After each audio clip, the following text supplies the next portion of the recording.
네, 방송통신위원회가 오늘 TV 수신료 분리징수를 위한 방송법 시행령 개정안을 의결할 예정인데요. 여기에 반발해서 엊그제부터 무기한 단식에 돌입한 인물이 있습니다. 바로 김현 방송통신위원회 상임위원인데요. 전화로 만나보도록 하겠습니다. 나와 계시죠?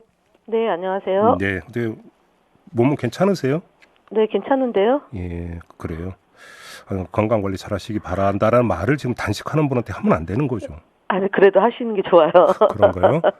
힘이 됩니다. 네, 알겠습니다. 네.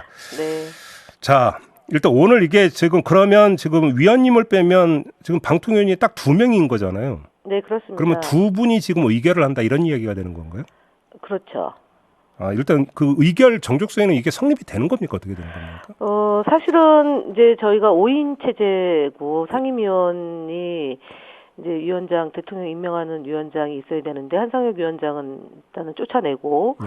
그리고 국회에서 추천해서 지금 이제 기다리고 계시는 최민희 의원은 임명을 안 하고 있는 상태에서 네. 3명으로 지금 의결 정족수가 된다라고 얘기하는데 사실은 5명에서 다수결로 하는 것하고 그다음에 3명이 남으면 중요한 사안은 5명이 있을 때 그 협의해서 합의하라라는 게 방통위 정신인데 지금 파행적인 구조를 만들어 놓고 입맛에 따라 운영하고 있다라고 보면 될 것 같습니다. 아니 근데 3명이 아니라 만약에 위원님이 지금 이 의결에 참여를 안 하면 2명이 의결하는 거죠. 2명이 의결해도 된다는 게 지금 사무처의 해석인데 사실은 안 맞죠. 네. 그러니까 그러니까 국회를 하면 제적위원회 과반 이상이 네, 그렇습니다. 또 그것에 그러니까 과반 이렇게 되는 겁니까? 네, 그렇습니다. 예, 알겠습니다. 일단 근데 방통위 내에서 지금 이게 어떤 식으로 논의가 그동안 이루어졌던 거예요? 일단은 지난 6월 5일 날 용산에서 이 권고안을 분리징수를 위해서 법령 개정을 하라. 네. 권고안을 6월 5일 날 언론을 통해서 얘기를 했고 실제로 저희가 접수한 거는 6월 12일입니다. 그 권고안의 내용은 정부는 수신료 분리징수를 위한 관계법령 개정 및 후속 조치 이행 방안을 마련하고 국민 눈높이에 맞는 공영방송 유상과 공적 책임 이행 보장 방안을 마련하라. 2가지 권고안이 왔는데 네. 전자관계법령 개정안만 지금 하고 있고 실제로 공적 책임을 이행 이 돈을 제대로 모으지 못하면 공영방송의 유상은 추락하는 거고 공적 책임을 다할 수 없거든요. 그러니까 후자에 대한 논의는 일체 없고 시행령 개정을 통해서 지금 졸속 강행 처리를 하고 있다고 보고 또한 이 과정에서 문제는 국민들에게 마치 수신료가 폐지되는 것이 양 호도해서 여론 몰이를 하는데 결국은 이게 내야 되는 돈이거든요. 네. 의무로 내야 되는 돈인데 이거를 지금처럼 편리한 방식으로 내느냐 아니면은 분리해서 이 징수하는 비용을 더 많이 내게 해서 국민들에게 돈을 걷느냐 이 차이거든요. 잠깐만요. 지금 그 말씀하셨으니까 네. 분리징수가 결정됐으니까 시행에 들어갔다고 치고 네. 그러면 지금 그 일반 가정 입장에서는 어떻게 되는 겁니까? 수신료를 어떻게 납부할 수 있는 거게 되는 겁니까? 안 내도 되는 겁니까? 아니요, 내야 되는 겁니다. 일본식으로 가는 겁니다. 지금 일본이 직접 징수를 하고 있거든요. 징수원들이 돌아다니면서? 예, 그렇습니다. 지금 일본이 징수를 3,900명이 이제 직접 징수를 하고요. 그 징수하는데 필요한 인력이 4,600명입니다. 근데 저희는 지금 한국전력공사에서 대행을 하기 때문에 가정마다 검침원이 한 달에 한 번씩 이제 검침을 하는 분이 지금 담당을 한다고 보면 되는 겁니다. 이제 통합 징수를 하기 때문에 직접 다니지 않지 않습니까? 그러나 한국전력공사에서 대행하기 때문에 직접 징수하는 인원은 필요 없는 거고 KBS에서는 160명의 인력을 가지고 한국전력공사랑 협업을 하고 있는 건데 지금 시행령으로는 협업을 하지 말고 하지 않고 KBS에서 징수를 하는데 그러면 이 징수 방식은 굉장히 복잡해지고 그에 따른 비용으로 인해서 사실은 현재 6천억을 걷어서 공영방송을 운영하는 거라면 KBS에서 이제 예전의 방식으로 이제 시뮬레이션을 해보니까 2천억도 제대로 못 걷는다. 그래서 공중으로 4천억이 다 버려지게 되는 결과가 되는 겁니다. 종이도 다시 찍어야 되죠. 이제 품팔이를 이제 해야 되는 거니까 이런 문제와 관련해서 충분하게 협의를 해서 제도를 바꿔야 되는데 충분한 협의를 하면 사실은 제도를 바꿀 수가 없을 때가 30년 동안 사회적 합의를 통해서 이끌어낸 징수 방식이기 때문에 바꿀 수 없어서 지금 졸속 처리를 하고 있다. 지금 이렇게 보시면 될 것 같습니다. 한정 같은 경우도 이게 징수 비용이 크게 늘어날 수 있으니까 수정이 필요하다는 의견을 방통위에 냈다고 하는데 이것도 그럼 네. 제대로 검토가 안 된 겁니까, 논의가? 예, 검토를 안 한 상태로 그냥 원안으로 하겠다. 아, 그래요? 의견 진술 들을 필요도 없다. 예. 이게 지금 김효재 위원장의 소위 마카파식 그 위원회 운영입니다. 그러면 지금 이 수신료를 재원으로 쓰고 있는 것이 KBS하고 EBS잖아요. 그러면 네, 두 그렇습니다. 방송사의 의견 진술은 들었습니까? 아니요, 듣는 기회 필요 없다는 게 또 김효재 위원장의 입장이십니다. 그러면 다 안 들은 거예요, 의견을?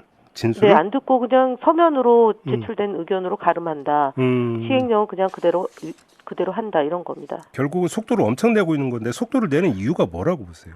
제가 볼 때는 통치 방식인 것 같습니다. 청와대에서 졸속으로 해서 용산으로 옮겨서 네. 불편함과 고통은 국민의 몫이 됐지 않습니까? 네. 이 공영방송이 지금 통합징수를 제도로서 정착시킨 거는 김영삼 정부 때입니다. 1994년도에 네. 국민들의 수기를 통해서 그리고 전문가들의 의견을 충분히 듣고 통합징수로 해서 안정적인 재원 마련을 해라. 즉 정권이 바뀌었다고 해서 KBS나 EBS 공영방송을 쥐고 흔들지 마라라는 취지였습니다. 그런데 지금 윤석열 정부에 들어서 공영방송 KBS, EBS 그다음에 더 나아가서 MBC 때문에 국정 운영에 대한 평가가 제대로 이루어지지 못하고 있다라는 그런 자체 진단이 나온 것 같고요. 그걸 위해서 공영방송을 장악하기 위한 시나리오를 진행하기 위해서 지금 이런 일들이 벌어지고 있다라고 판단합니다. 그러면 정리를 하면 이 그 시행령 개정 절차가 모두 완료가 되면 네. 그 순간부터 그러니까 통합징수는 없어지는 겁니까? 그러면? 시행령이기 때문에 없어진다고 보여지는데 당장 없애면 그러면 국민들이 납부해야 할 이 수신료를 그럼 어떻게 할 거냐에 대한 후속 조치가 전혀 마련되지 않았기 때문에 예. 첫 번째는 한국방송공사와 한국전력공사는 2024년 12월까지 통합징수를 하기로 약정이 돼 있습니다. 예. 이 부분에 대한 이제 협의가 있어야 될 것이고요. 예. 그 다음에 국회에서는 방송법이 재원 마련을 이제 그 수신료로 하라 이렇게 돼 있는데 그 부분에 대해서 국회에서 논의가 필요하다고 보고요. 어저께 국회의장이 시행령으로 하는 것은 반대한다라는 입장을 천명하셨기 때문에 예. 국회에서 이런 이렇게 졸속으로 처리하는 시행령 개정을 통한 방송법을 흔드는 것에 대한 논의가 있어야 될 것 같습니다. 그래서 그리고 또 하나는 헌법재판소에 지금 KBS와 그다음에 방송 현업 종사자들이 가처분 신청을 제기하고 있기 때문에 이 부분에 대한 속도 있는 결정이 난다면 그리고 헌법재판소에서는 이미 방송법과 시행령에 따른 통합징수하는 것이 합헌이다라는 판결을 내렸기 때문에 이 시행령 가처분 신청이 만약에 수용이 된다라면 원점에서부터 재검토를 해야 하는 방식으로 진행되지 않을까 싶습니다. 법원에 대한 가처분 신청은 뭐 얼마 안 걸려서 일단 뭐 인용이든 기각이든 결정을 내려주는데 헌재도 그렇게 빨리 하나요? 그러니까 기각의 경우는 좀 빨리 한 사례가 좀 있습니다. 근데 이제 이 부분에 대해서 정말 그 심대한 그 타격을 받는 사안 아니겠습니까? 그렇기 때문에 헌법재판소에서 지금 조속한 시일 안에 될 수 있도록 국민들과 함께 이 부분을 좀 지켜봐야 될 것 같습니다. 아무튼 근데 지금 분리징수를 추진하는 주체들은 KBS가 공영방송으로서의 공정성 의무나 이런 것들을 제대로 지키지 않았다라는 이유를 제시하고 있지 않습니까? 이 점은 어떻게 평가를 하세요? 그거는 재허가 과정에서 평가를 받는 겁니다. 방송통신위원회가 존재하는 이유는 절차법에 따라서 KBS 1과 KBS 2가 공적 책임을 다했냐, 공정하게 방송을 했느냐에 대한 평가를 하는 거고요. 그 공정한 평가가 이루어지지 못한다면 재허가 과정에서 지적이 되지 않을까 싶습니다. 그런데 지금 KBS는 2024년 12월까지 그 재허가 기간을 내줬고요. KBS2는 올해 이제 재허가 대상이 됩니다. 아, 올해. 그러면 그럼 심사위원회를 구성해서 네. 그동안 방송을 공적 책임을 다했냐, 경영에는 문제가 없느냐, 아니면 재난 방송을 제대로 했느냐, 그다음에 그 소위 국민과 한 약속을 네. 지킴에 소홀함이 없었는지에 대한 평가를 합니다. 심사위원회를 구성해서 예. 평가를 하고 그것에 기초해서 방송통신위원회 위원들이 최종적으로 결정을 내립니다. 그 과정이 이제 목전에 있는 거고 KBS 이런 상업 방송을 할 수 없도록 저희가 허가를 내준 거기 때문에 예. 지금 현재 수신료 문제를 이렇게 흔들면 공영방송으로서의 제 역할을 할 수 없다는 점이 이제 심각하게 지금 위원님이 대두됩니다. 말씀하신 그 대목과 관련해서 엊그제 그 국회 과방위 소속 국민의힘 의원들이 KBS 네. ETV 폐지를 주장을 했잖아요. 네. 이 폐지라는 게 그러면 올해 말에 어떤 그 결론이 나오길 재허가를 내주면 안 된다, 이 주장이 맞는 거죠. 그러니까 지금 최근에 좀 보면 누가 더 과격한 주장을 하느냐, 누가 더 과격한 행동을 하느냐를 뭐 경쟁하는 것 같은데요.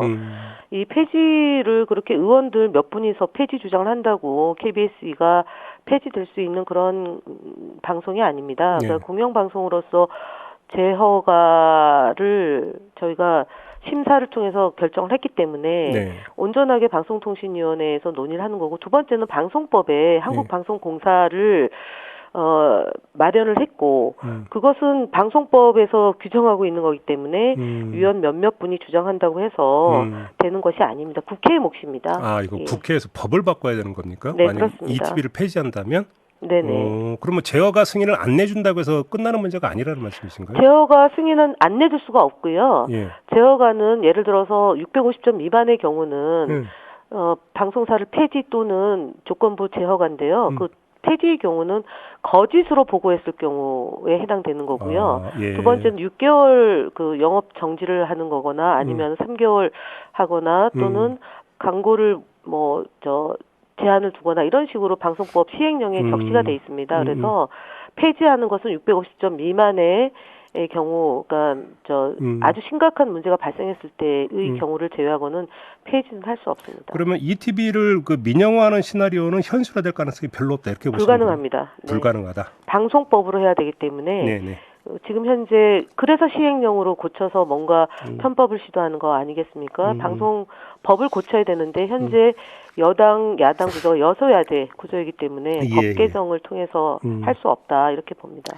알겠습니다. 저 말씀 여기까지 드려야 될 것 같네요. 고맙습니다. 네, 수고하십시오. 네, 지금까지 김희연 방송통신위원회 상임위원이었습니다.